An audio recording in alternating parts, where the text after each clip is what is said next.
Do you tailor your presentation to your customer needs? How often do you actually get past the buying line on your presentation? My name is Willke. I'm a sales, performance, and leadership coach with Southwestern Consulting. I created a series of videos that talks about the cycle of sales following the methodology of the Southwestern companies. We talked already about pre-approach. We talked about approach. I entered into the business and into the topic into the approach step, which is phone techniques. Went into the introduction, the most important step of the sales cycle. And then I taught you something that's called clasp. Very important for you to know whether or not the person is actually going to be a good prospect or not. Once you've done that, you identified what's happening, then we're going to talk today about the presentation.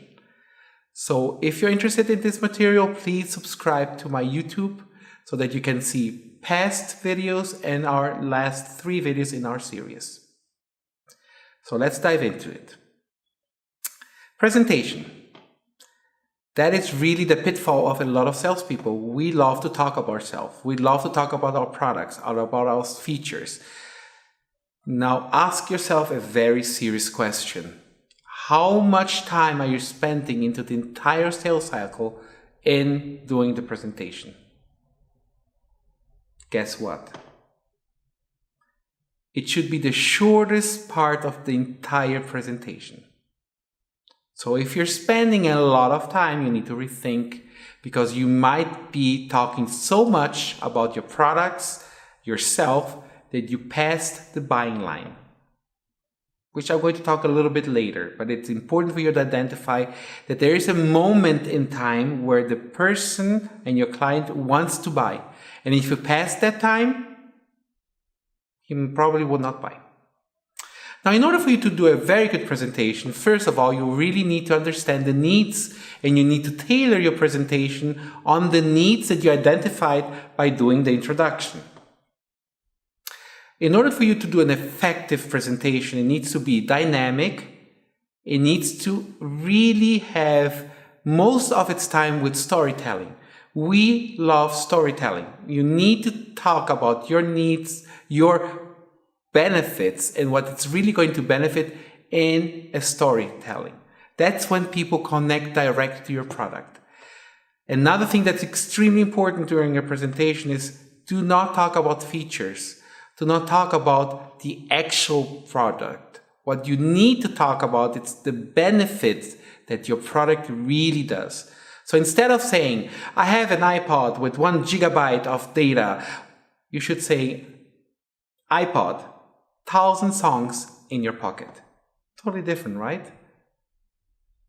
That's exactly right. So you need to, first of all, talk about the benefits. Obviously, be a little bit motivated. You need to have a high motivation. You need to love what you're talking about. And then you need to tell a story. The more stories you tell in the presentation, the better. That's really when the person is going to be connecting to what you have to present. Now, remember that I talked about buying line. What is the buying line? Well, in every person that's sitting in the presentation, there's a moment that the person is going to want to buy or not. If you pass that moment, the person is no longer going to buy. So it's our job in our presentation, first of all, not to push the product, but to push person not doing a procrastination. We want people to take action now. We want people to make the decision of buying now.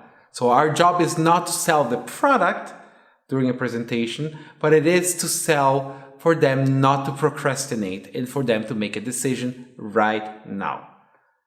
Now, this is where you identify whether you're a pushy salesperson or whether you actually are doing what you're supposed to be doing. This is really when you become a top producer, when you identify through the presentation when people are ready to buy. That's what we call the buying line. So if you go below the buying line and you already want to close someone before the person is ready to do a decision, you become a pushy salesperson.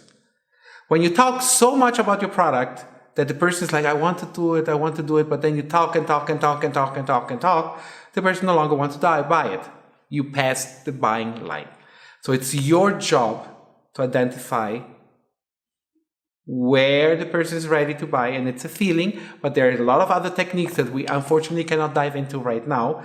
But it is important for you to understand that you need to find the person, you need to get the person across the buying line. Person will buy it, and that's when you really can dive into what we're going to be talking next, which is closing. So I hope you enjoyed what we talked about with the presentation. It's extremely important for you to focus on benefits and not on features. It is important for you to have the presentation be the smallest part of the entire sales cycle. And then make sure that you don't talk too much or too little. You need to make sure that the person is ready to buy. Next topic is going to be closing, something that's extremely important. And we're going to dive about this next week. So if you're interested and you didn't subscribe to my YouTube channel, do it now. And I will see you next week where we will be talking about closing.